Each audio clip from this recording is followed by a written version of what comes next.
Hello दोस्तों, मेरा नाम है ब्रजेश और मैं आप लोगों को पढ़ाऊंगा मोशन अंडर ग्रेविटी। तो आज तो इंट्रोडक्शन क्लास होगा जिसमें हम लोग मोशन अंडर ग्रेविटी, ठीक है। मोशन अंडर ग्रेविटी तो चलिए ओके। सो जो हम लोगों को ज़रूरत है आज तो वही इंट्रोडक्शन क्लास हमको लगता है कि बाकी सारे क्लासेस से कहीं ज़्यादा इम्पॉर्टेंट होता है। क्यों इम्पॉर्टेंट है पता है?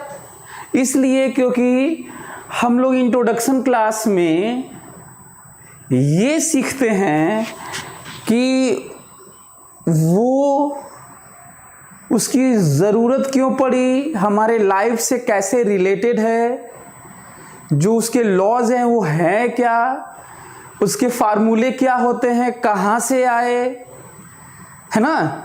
ये बहुत ज़रूरी है।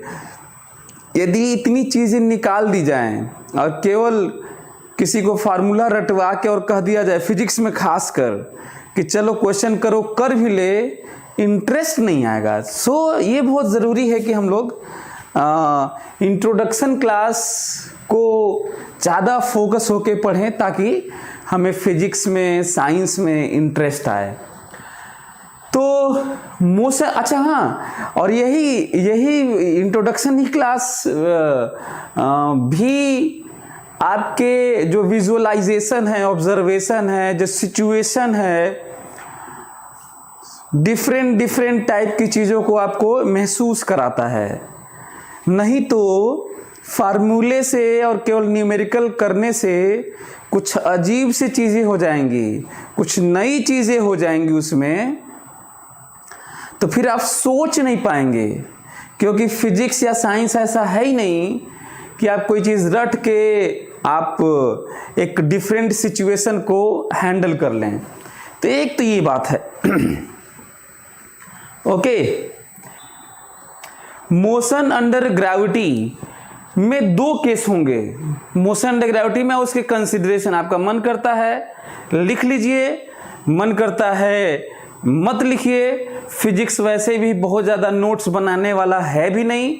तो हाँ, मोशन अंडर ग्रेविटी दो पार्ट में देखने को मिलेगा, है ना, जिसमें मैं जानबूझ के 2 चैप्टर बना भी रहा हूँ। और इसका रीज़न ये है 2 चैप्टर बनाने का कि ताकि आपको लगे चैप्टर बढ़ रहा है, मतलब और भी पढ़ रहे हैं। Vertical motion under gravity, vertical motion under gravity और प्रोजेक्टाइल मोशन। वो भी, हालांकि वर्टिकल मोशन को भी प्रोजेक्टाइल मोशन कह सकते हैं, फर्क नहीं पड़ता। और इसका बस मतलब ये है कि यदि आप किसी बॉल को ऊपर फेंकेंगे, ऊपर किसी बॉल को, तो ये जाएगा और ऐसे चला आएगा। या किसी बॉल को यहीं से छोड़ देंगे तो सीधा नीचे चला जाएगा। और इसमें क्या होता है, इसमें किसी एंगल पे फेंकते हैं ना, ऐसे, या फिर कहीं यहाँ से फेंकेंगे ऐसे हॉरिजॉन्टल, मतलब हॉरिजॉन्टल वेलोसिटी रहेगा। ये है ना, ये 2 तरह का, दोनों मोशन अंडर ग्रेविटी है। तो हम लोग पहले ये वाला पढ़ लेंगे, vertical motion under gravity, then projectile motion. जब न्यूटन्स लॉज ऑफ मोशन आप पढ़ते हैं तो ठीक है, उसमें तो कॉज ऑफ मोशन होता है, जो रीजंस होते हैं इन सब के। लेकिन आप मत भूलिएगा, न्यूटन्स लॉज ऑफ मोशन में जब कठिन क्वेश्चन बनाए जाएंगे ना, जो अगला चैप्टर जिसके लिए वेट कर रहे हैं, जब कठिन क्वेश्चन बनाए जाएंगे तो फिर यही चीज़ें ऐड हो जाएंगी जिसको हम लोगों को स्ट्रॉन्ग करना है। तो इसलिए बहुत ज़रूरी है। एनीवे, सो ध्यान से मेरी बात सुनिए। कंसिडरेशन, आपका मन करता है तो लिख लीजिए, मन करता है नहीं लिख लीजिए। कंसिडरेशन, मेरी बात ध्यान से सुने सभी लोग। कंसिडरेशन एक तो ये कि जब तक मेंशन ना हो डिजिट में, यदि सिंबल में हो कि यू से फेंका गया, चाहे ये किया गया तो यहां से छोड़ा गया, तो एरोप्लेन से छोड़ा गया, तो हम लोग ये मान के चलेंगे कि वो अर्थ सरफेस के बहुत करीब था। और बहुत करीब का सेंस है 1 किलोमीटर, 2 किलोमीटर, 10 किलोमीटर, 20 किलोमीटर तक भी रहेगा तो हम जी कांस्टेंट मानेंगे, जबकि सच्चाई ये है कि हाइट के अनुसार जी घटता है। अर्थ है तो अर्थ के पास में चीजों को मानेंगे। और रियल लाइफ से कनेक्ट करिए ना, रियल लाइफ से हम लोग कहां तक जाते हैं। कोई चीज को देखिए, मैं बॉल भी लेके आया हूं आपके लिए, ये देखिए बॉल लेके आया हूं। यदि मैं इसको ऐसे छोड़ दूं, इसको, है ना, या फिर ऐसे फेंक दूं, जिसकी बात कर रहा था आज हम लोग इस चैप्टर में यही पढ़ेंगे ना, इसको वर्टिकल मोशन अंडर ग्रेविटी, ये जाएगा और रुकेगा और ऐसे आएगा ना। तो मैं आप लोगों को समझाने के लिए बॉल भी लेके आया हूं कि गैलीलियो के एक्सपेरिमेंट की किस तरीके से चीजें ऐसे गई। तो जो हम लोग अपने लाइफ में कोई चीज थ्रो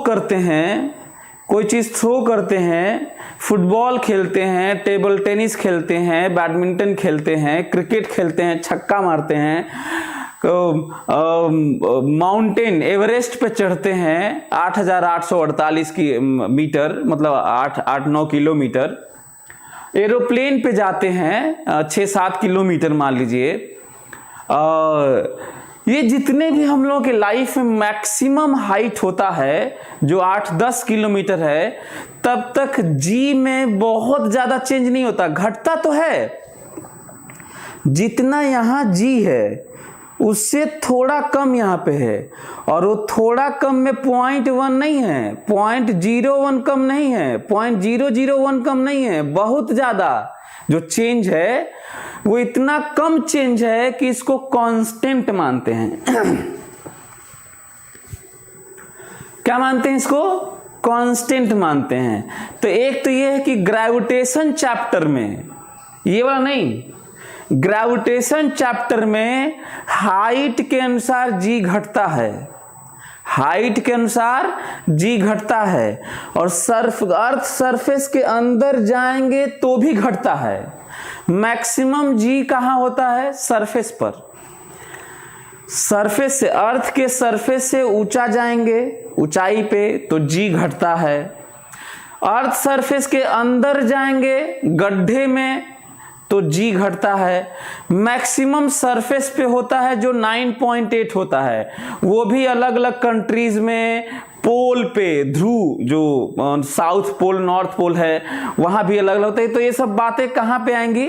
ग्रेविटेशन में। पता चला ग्रेविटेशन वाली चीजें मैं अभी लगा प्रूव करने, बताने, लिखाने, रिलेशन, रेशियो, तो ग्रेविटेशन में तब क्या पढ़ोगे?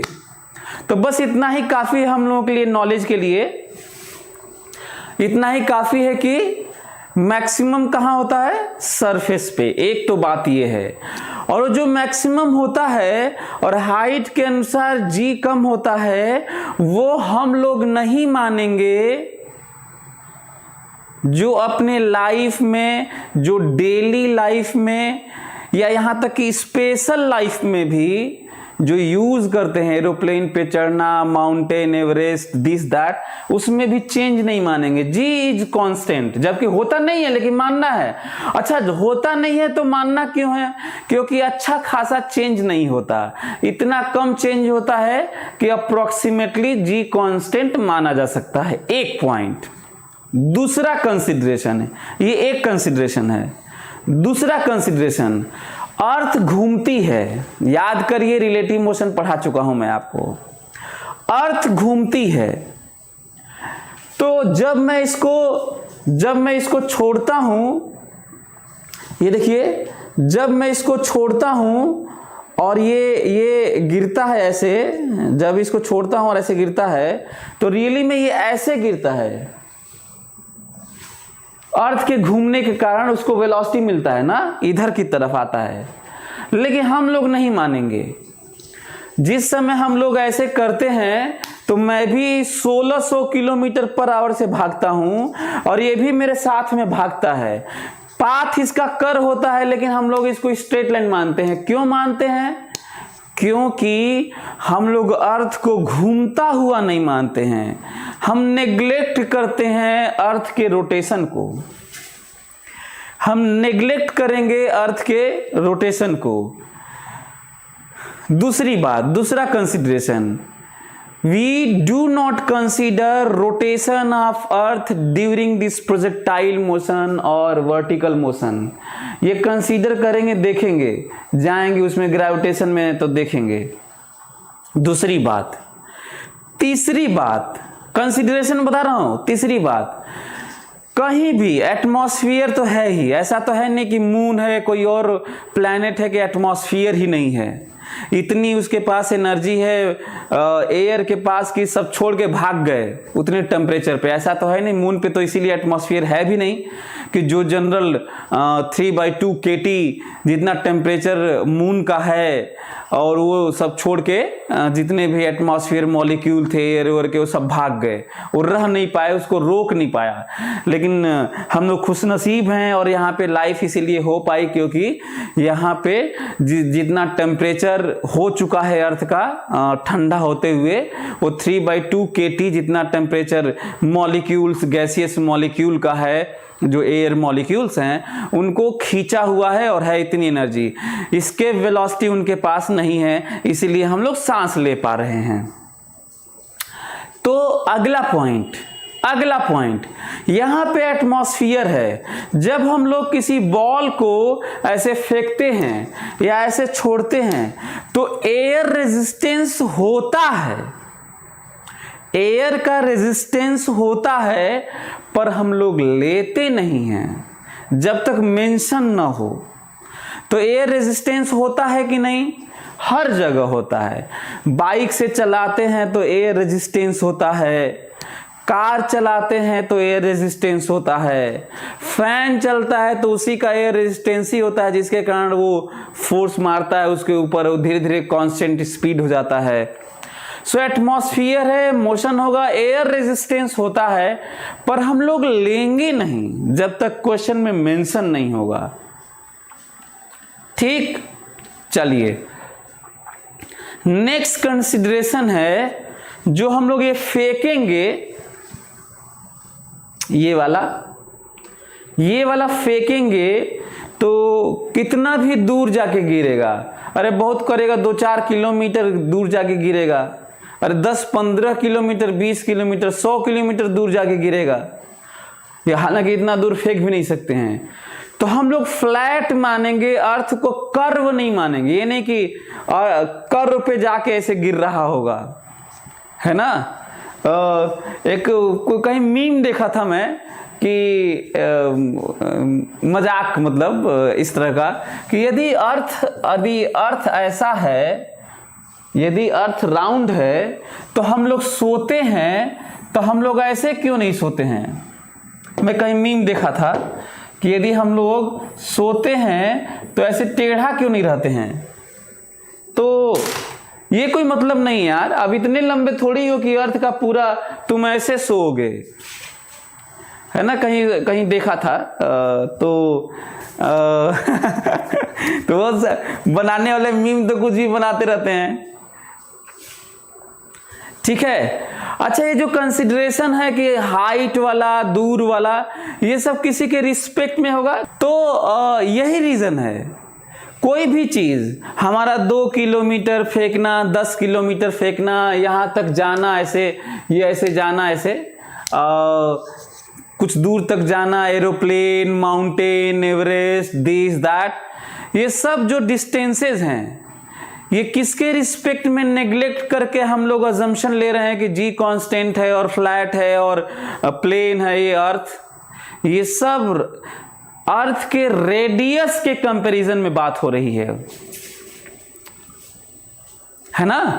किसके कंपैरिजन में बात हो रही है? अर्थ के रेडियस के कंपैरिजन में बात हो रही है। और अर्थ का रेडियस है 6400 किलोमीटर। 6400 किलोमीटर, उसके रिस्पेक्ट में बात हो रही है। तो ये चीज है। और जब कोई कहेगा कि यू से फेंका गया, तो हम लोग इसको एस्केप वेलोसिटी की तरह नहीं मानेंगे कि ये भी हो सकता है। एक आदमी यू से फेंका तो आदमी ऐसा फेंक देगा कि एस्केप वेलोसिटी से हमेशा के लिए वो अर्थ के फील्ड को छोड़ के चला जाएगा।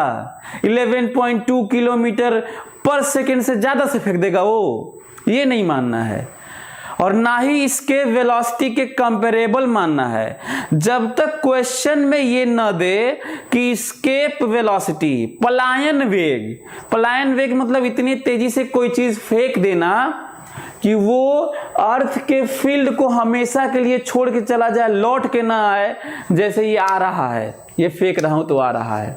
एनीवे, मैं ये बोला था कि कंसिडरेशन आप लोगों को समझ में आ गया।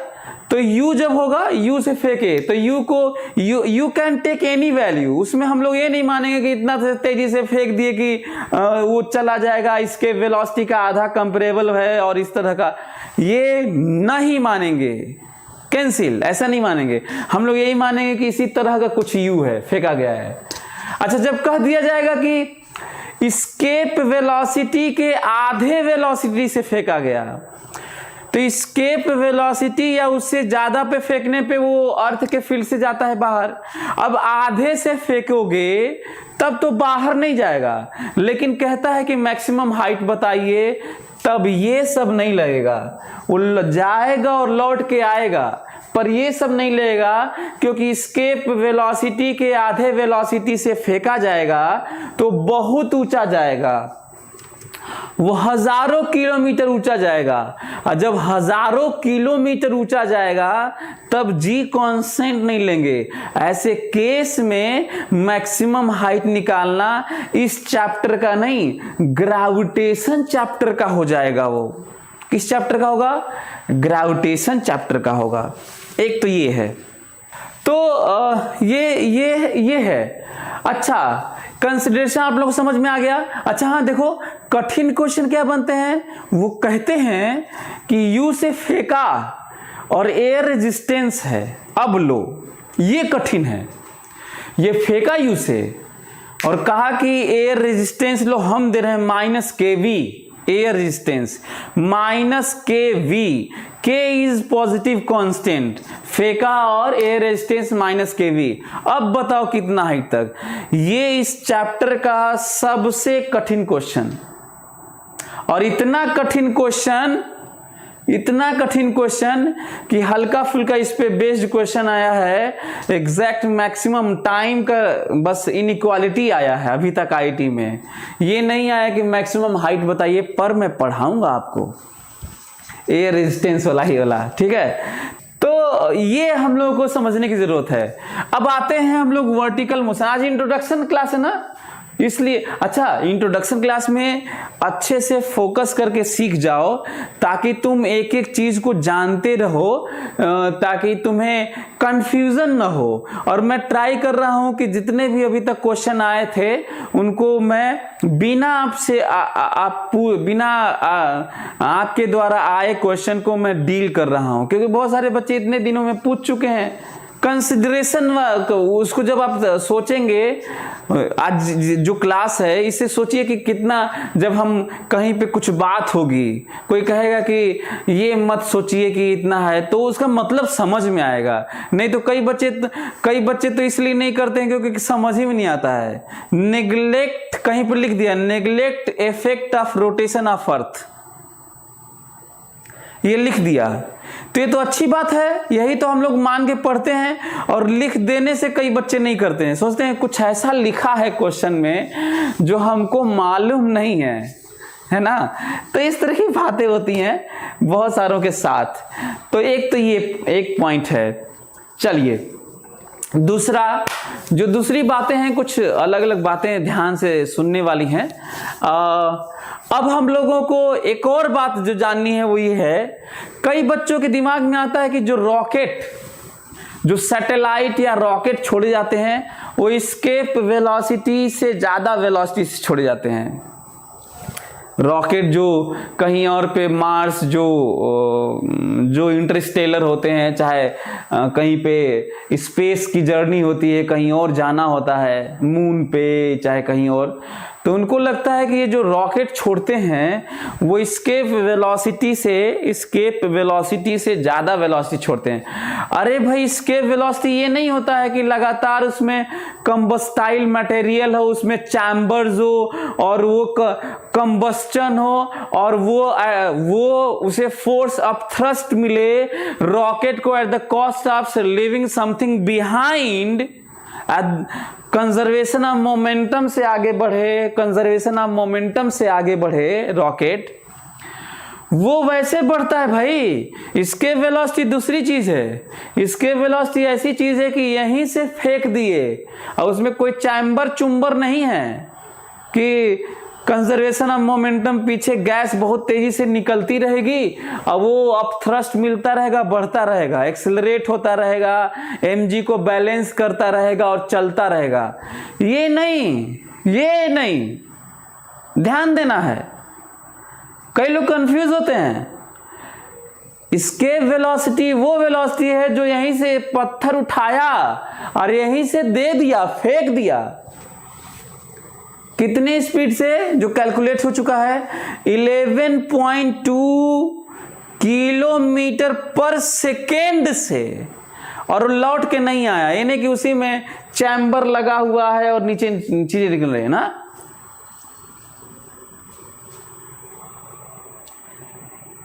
स्पेस में अप थ्रस्ट कैसे, अनथ्रस्ट नहीं यार, अप थ्रस्ट। स्पेस में अप थ्रस्ट कहां से, तो बोल तो रहा हूं कि इसमें चैम्बर होते हैं, कंबस्टाइल मटेरियल होता है, वो बहुत तेजी से जलता है, बहुत हाई स्पीड से पीछे गैस निकलती है, तो आगे गैस पे फोर्स, रॉकेट सैटेलाइट गैस पे फोर्स पीछे लगाता है तो गैस रॉकेट पे आगे लगाता है। एक्शन रिएक्शन अगला चैप्टर होगा। अभी तक तो ह्यूमन के बियॉन्ड है। 11.2 किलोमीटर पर सेकेंड से फेंकना आज तक न मशीन बनी है, न शायद कभी बने। इतनी हाई स्पीड देकर फेंक देने वाली मशीनें आज तक नहीं बनी है, ना ही ऐसा लग रहा है कि बन सकती हैं। 11.2 किलोमीटर पर second is very high speed, very high speed. आप नहीं फेंक सकते और ना ही कोई मशीन आज तक बनी है, ना ही शायद कभी बन पाएगी कि इतने स्पीड से कोई आर्म होगा मशीन का और फेंक देगा। तो ऐसा नहीं होगा। इसके वेलोसिटी से जो फेंका जाता है वो यहाँ से अर्थ के फील्ड से बाहर चला जाता है, और जिसके पास में वो जाता होगा, जिसके फील्ड में वो चला जाता होगा, मार्स, मून, दिस दैट, वहां पे वो खींच लिया जाता है। लेकिन ये तब इसके वेलोसिटी है जब पूरे स्पेस में केवल अर्थ को खाली माना, पूरे स्पेस को खाली माना जाए और अर्थ को। और ये सच है नहीं, क्योंकि केवल अर्थ तो है नहीं, सराउंडिंग में कहीं मार्स है, कहीं सन है, कहीं मून है, कहीं और है। तो ये इसके वेलोसिटी कैसे कैलकुलेट किया जाता है, ये मानते हुए कि स्पेस में मून, मार्स, सैटर्न और ये सब नहीं है।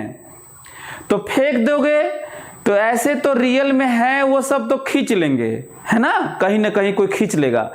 लेकिन हम लोग को मान के चलना है कि बाहर कुछ भी नहीं है, तो फेंक दोगे तो वो चलता चला जाएगा, लौट के नहीं आएगा। तो जो आपका क्वेश्चन है कहाँ जाएगा, तो फिर बस चला जाएगा। बस कहाँ जाएगा ये मालूम नहीं है। तो फिर वही वाली बात हो गई कि मैं छोटा था, वैसे मैं आपको बता दूं कि मैं कितने साल का रहा हूँगा, 9-10 साल का रहा हूँगा।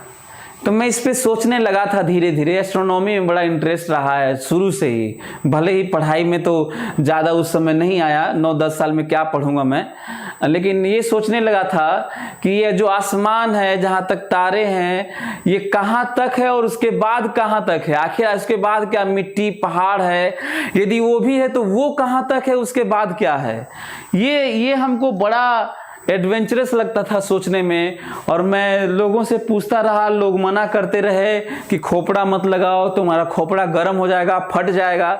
लेकिन मैं इस क्यूरियोसिटी मेरी बनी रही कि आखिर ये आसमान, ये तारे, ये चीज़ें हैं, ये कहाँ तक हैं। क्या ये ऐसे ही है ही? तो है भी तो कहाँ तक है? ये थोड़ा एक अजीब सा लगता था कि, है ना। तो आप लोगों को आप लोगों को समझ में आ गया होगा कि जो भी 2-3 क्लास हम लोग इसमें पढ़ेंगे, 2-3 क्लास, बस 2-3-4 क्लास, शायद 4 हो जाए नहीं तो 3, और उसके बाद फटाक से हो जाएगा प्रोजेक्टाइल मोशन, उसमें भी 2-3-4 क्लास, फिर न्यूटन्स लॉज ऑफ मोशन।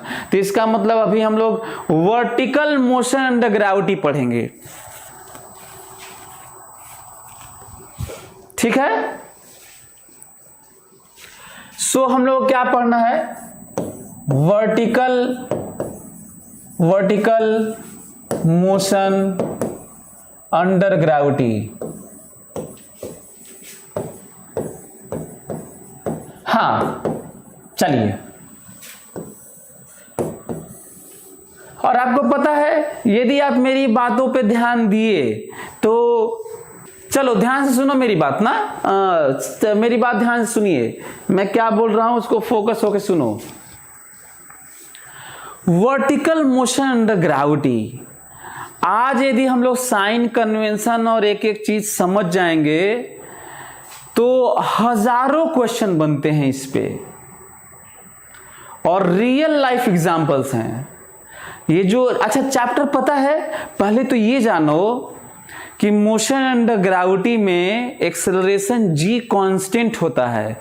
तो आपके लिए खुशखबरी है कि यदि g कांस्टेंट है एक्सेलरेशन, तो 3 इक्वेशन लगेगा 9वीं क्लास का। v बराबर u प्लस AT, s बराबर ut plus half AT square, और v स्क्वायर बराबर u स्क्वायर प्लस 2as, ये लगेगा।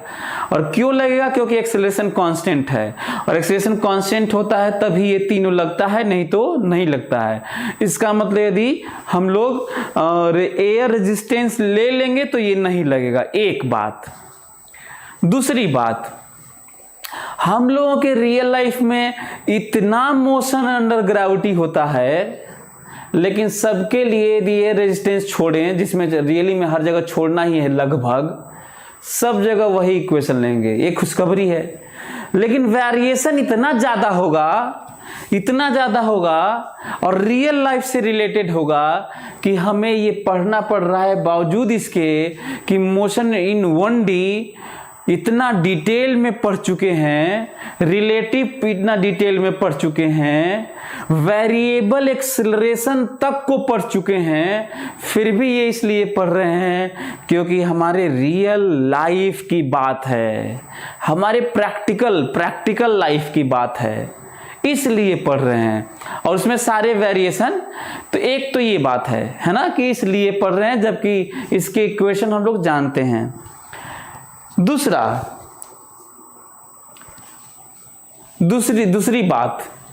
बात, एक एक चीज ध्यान रखना है। दूसरी बात, जो वेरिएशन आएगा ना, आपका काम ज्यादा होगा कि प्रैक्टिस करें, क्योंकि मैं तो केवल वही 3 इक्वेशन लगा के कुछ भी सॉल्व कर दूंगा, उसी में थोड़ा कई ठो लगा के, वही 3 इक्वेशन कई ठो लगा के सॉल्व करूंगा, कुछ सोच के लगाऊंगा, कुछ सोच के सब्स्टिट्यूट करूंगा, कुछ अज्यूम करूंगा, कुछ रिलेशन गिवन कुछ चीजें रहेंगी उसको मैं करूंगा। यही हमारे आप में अंतर होगा। तो इसका मतलब वो बच्चा सेलेक्ट होता है, अच्छा करता है, जो इक्वेशन और चीजों को, सिचुएशन को, जो मैं इतना बड़ा लेक्चर दिया, समझ जाए और अपने से ट्राई करे। जो आप अपने से सोचते हैं, करते हैं, सीखते हैं, वो ज्यादा इंपॉर्टेंट होता है। तो आपको हार्डवर्क, प्रैक्टिस और ये सब करना है। चलिए आगे देखते हैं। ये रहा ग्राउंड। हम लोग आज इक्वेशन सीख लेंगे, बहुत है। एनीवे, सभी लोग देखें तो मैं क्या कर रहा हूं वो समझने की कोशिश करें। एक एक लोग देखिए, ये रहा बॉल, देखिए उसी कलर का बॉल, लगभग उसी तरह का है। देखिए बॉल, इसको फेंका, ये देखो, समझ में आ रहा है? ये गया और ऐसे हम लोग इसको मानेंगे, इसको फेंकेंगे U से, सीधा बात कर रहे हैं, सीधा पॉइंट पे आते हैं। U से थ्रो किया गया और ये गया और आया, ये गया और ये आया। अच्छा, एक ही लाइन पे गया है, मैं बगल में इसलिए दिखा रहा हूं ताकि आपको चीजें दिखे। दूसरी बात, कुछ बातें थोड़ा ध्यान से सुन लो मेरी बात ना। ये रहा x और ये रहा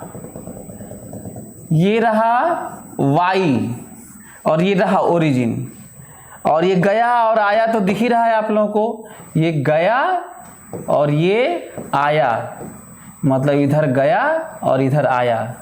ठीक है, समझ में आ रहा है? चीजें क्या है थोड़ा समझते हैं।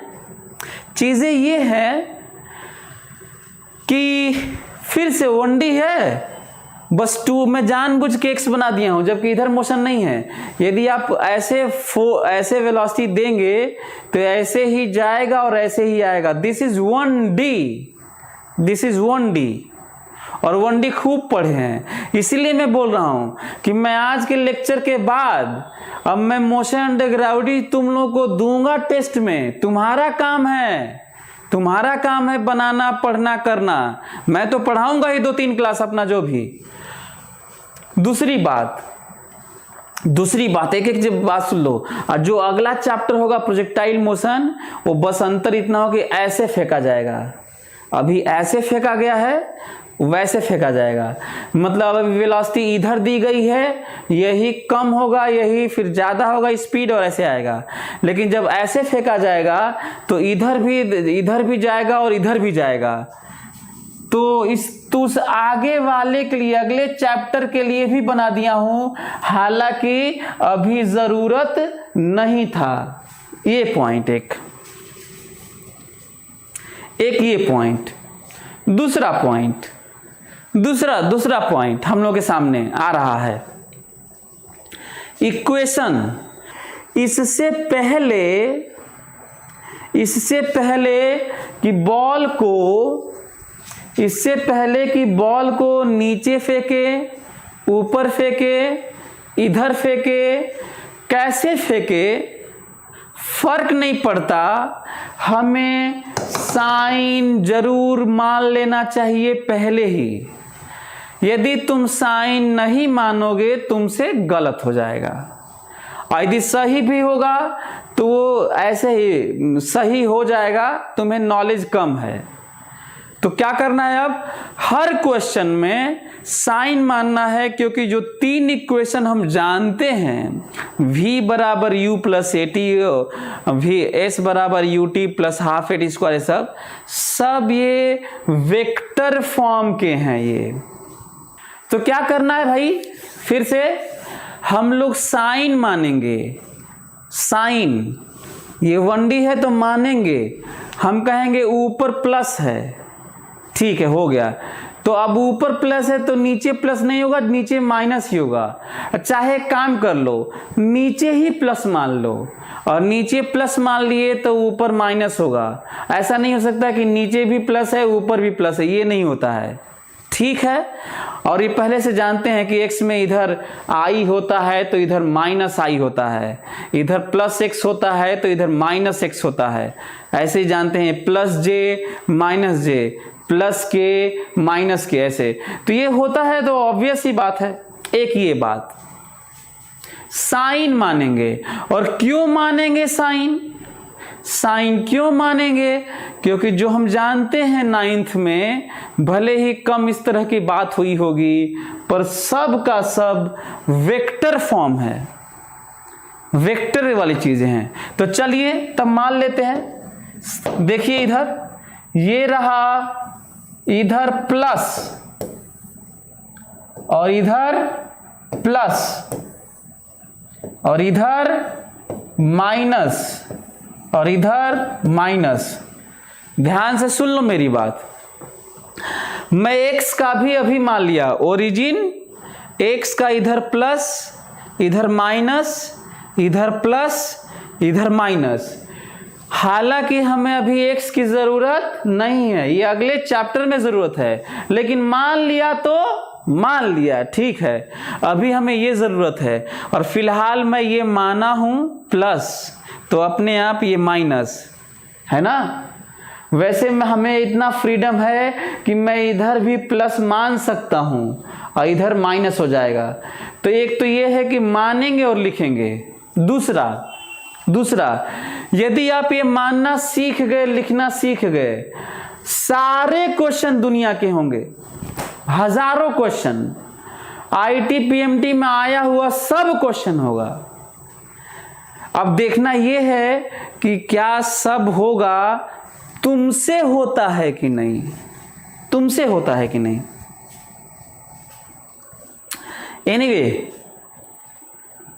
चलिए तो एक काम करते हैं, क्या कंसिडरेशन समझ में आ गया?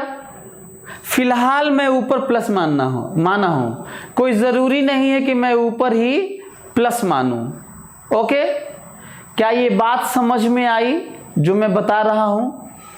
यहां पे भी 0 होगा, ऑब्वियस ही बात है। मैक्सिमम हाइट कितना क्या होगा? तो सभी लोग एक क्वेश्चन लिखें, आप लोग सभी लोग एक क्वेश्चन आप लिखें और मैं दिखाता हूं कि कैसे वो साइन के साथ यूज करेंगे और हम लोगों का काम होगा। तो अब सीधा क्वेश्चन से करते हैं। ये कंसिडरेशन बना लीजिए और कंसिडरेशन में फ्रीडम है और साइन जरूर माने आप, और जहां से थ्रो करें वहीं पे रेफरेंस मान लें, ओरिजिन मान लें, काम हो जाएगा। तो चलिए जल्दी से क्वेश्चन लिखिए एवरीवन। ये बना लीजिए कंसिडरेशन जो फॉर द टाइम बीइंग है, एट दिस मोमेंट है, और क्वेश्चन लिखिए। चलिए, अ स्टोन इज थ्रोन, या बॉल लिख ले सकते हैं। A ball is thrown vertically upward, ध्यान से, a ball is thrown vertically upward, a ball is throne, यही वाला, a ball is thrown vertically upward, a ball is thrown vertically upward with speed 40 meter per second. A ball is thrown vertically upward with speed 40 meter per second, 40 metre per second, 40 metre per second, 40 metre per second. Then find first part, पहला part लिखो। Then find first part.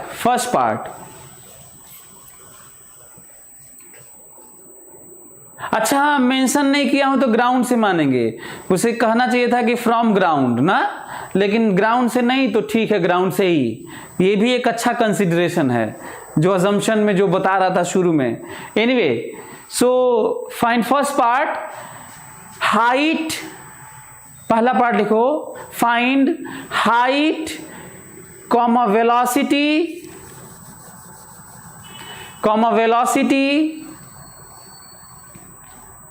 Comma speed at 1 second, 2 second, 3, 4, 5, 6, 7, 8 second, 1, 2, 3, 4, 5, 6, 7, 8 second ना।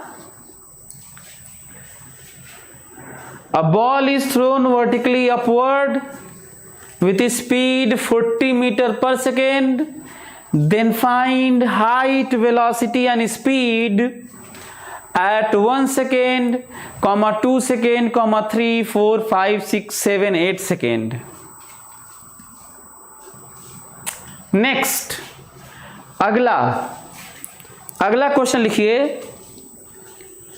Next question लिखिए, maximum height, find maximum height लिखिए। Find maximum height, find maximum height. Next लिखिए next, find displacement, find displacement comma distance covered comma average velocity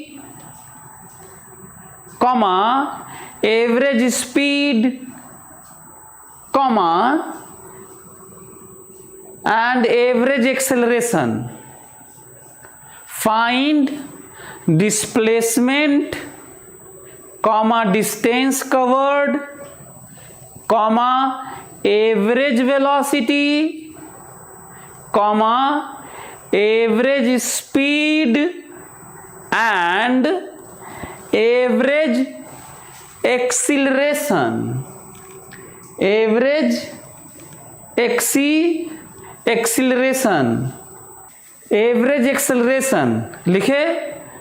during बड़ा important है। During 0 to 1 second, 1 to 3 second, 0 to 3 second, 1 to 5 second,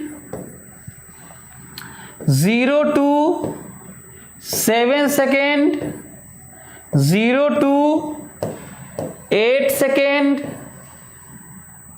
3 to 8 second, ये वाला।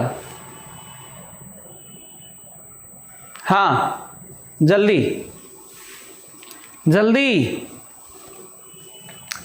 इसी question में आपको पता है कि ये जो पार्ट अभी लिखवाया हूं उसमें कितने क्वेश्चन हो गए? 1 2 3 4 5 6 7 35 क्वेश्चन इसमें है। ये जो पार्ट अभी लिखवाया हूं इसी में 35 क्वेश्चंस हैं और बहुत इंटरेस्टिंग है। सीखना बड़ा मजेदार होगा। ये आसान नहीं है यार, जिसको तुम बहुत आसान समझते हो ये आसान थोड़ी है। ये सब आसान नहीं है, ये सब बड़े बढ़िया क्वेश्चन है ये सब। Okay, next draw the graph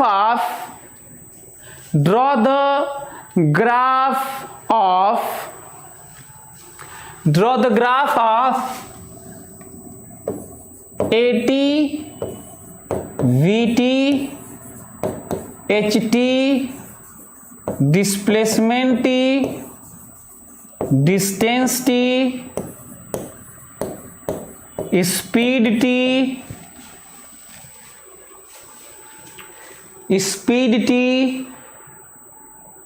VA, HA, HV, H speed,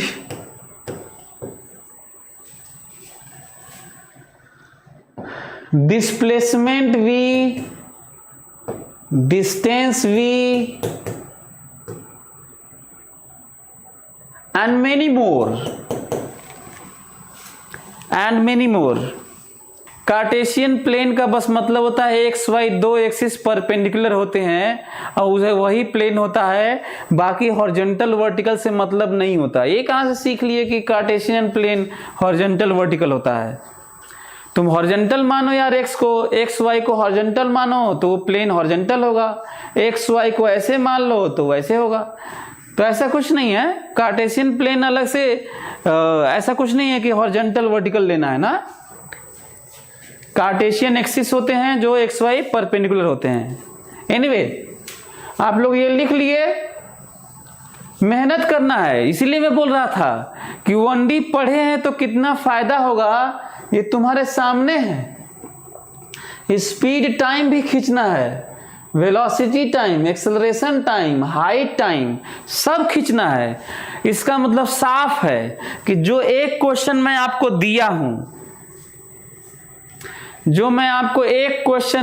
ये वाला, इसी से पूरा चैप्टर खत्म होने वाला है ना। हालांकि फिर भी दो क्लास लूंगा, लेकिन क्योंकि एयर रेजिस्टेंस वाली भी बात करनी है हमको, है ना, कि फेंके हैं एयर रेजिस्टेंस है तो क्या होगा, यदि हम लोग 2 मास को छोड़ देंगे तो कौन पहले पहुंचेगा, एयर रेजिस्टेंस होगा तो।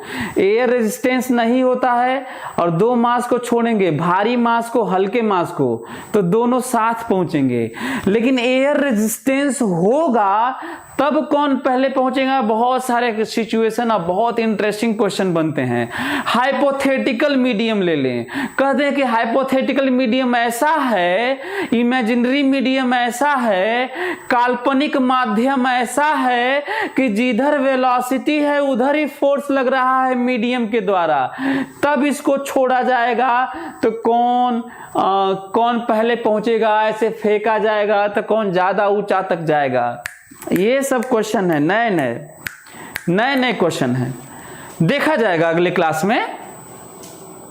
लेकिन अच्छा हाँ, एक और चीज ध्यान से सुन लो, कंसिडरेशन के नाम पे फोकस करो मेरी बात पे, और कंसिडरेशन के नाम पर हम लोग जनरली क्वेश्चन में आईटी पीएमटी में G10 लेने के लिए दे देता है, G10। यदि G10 नहीं देता है तो बाय डिफॉल्ट 9.8 लेना चाहिए, पर मैं एडवाइज करूंगा कि 10 ही हमेशा लिया करो। ध्यान से मेरी बात ध्यान से सुनो फिर से। G यदि क्वेश्चन में 10 दे दिया तो 10 ले लो, और 10 नहीं दिया तो भी 10 ही लो, भले ही ऑप्शन 9.8 से बना हो, 9.8 के लिए बना हो, तो भी तुम क्या लो, 10 ही लो। बस थोड़ा सा ख्याल करना, देख लेना ऑप्शन बहुत करीब है पॉइंट में, जो कि होता नहीं है कहीं, अभी तक तो नहीं देखा मैं। यदि काफी गैप है, मैक्सिमम हाइट है 81.2, 72.8, 68, 48.9 ऐसे लिखा हुआ है, 0.99, लेकिन करीब नहीं है, काफी दूर है, तो तुम 10 लेना और करीब वाला मार देना और सही हो जाएगा। क्योंकि 0.2 10 और 9.8 से बहुत बड़ा बदलाव लेके नहीं आता। समझ में आया क्या? फिर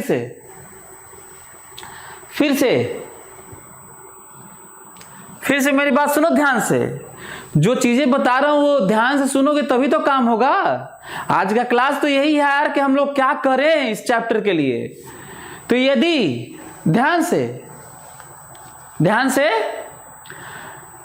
यदि क्वेश्चन में G10 दे दिया है तो 10 लेना, और G10 नहीं, कुछ नहीं दिया है, कुछ नहीं दिया है तो भी 10 ही लेना।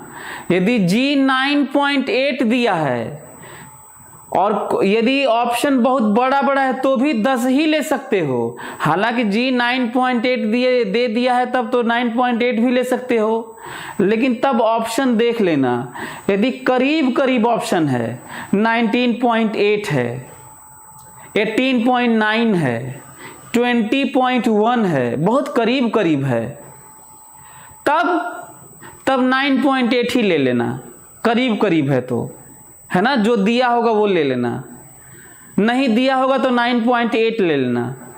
लेकिन यदि ऑप्शन बड़े हैं और चाहे नहीं दिया इसे, तो हमेशा मैं तो कहूंगा कि आज तक जो मैं देखा हूं उसके अनुसार 10 ही लेना मेरा एडवाइस है। चलो 10 लेना, क्या करना, 10 लेना, 10 और क्या करना, करीब वाला मार देना, सही हो जाएगा। बस ध्यान रखना 20.8, 28.4, 36.2 और 8.2 इस तरह का गैप। किस तरह के गैप में दिक्कत आएगी? 18.2, 17.9, 18.8। अब ऐसे होगा तो दिक्कत होगा, जो कि कहीं नहीं देखा मैं।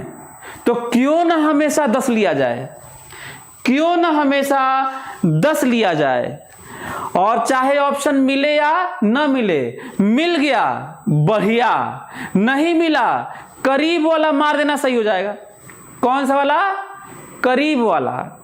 करीब वाला मतलब तुम्हारा आया 25 मीटर और एक ऑप्शन है 24.2 मीटर, अब बाकी बहुत दूर दूर है। मार देना 24.2 और सही हो जाएगा। वो मार देना 24.2 और सही हो जाएगा। 9.8 लेके करने की जरूरत नहीं है। तो क्या आप लोग ये समझ में आया आप लोगों को? बोलिए। तो एक काम करते हैं, आज मेरा इंट्रोडक्शन क्लास था, लेकिन क्वेश्चन एक बहुत ही नायाब और बहुत मजेदार क्वेश्चन दे दिया हूं जो इस पूरे चैप्टर को ही कवर करता है। और ये आप लोग लीजिएगा इसका कंसिडरेशन।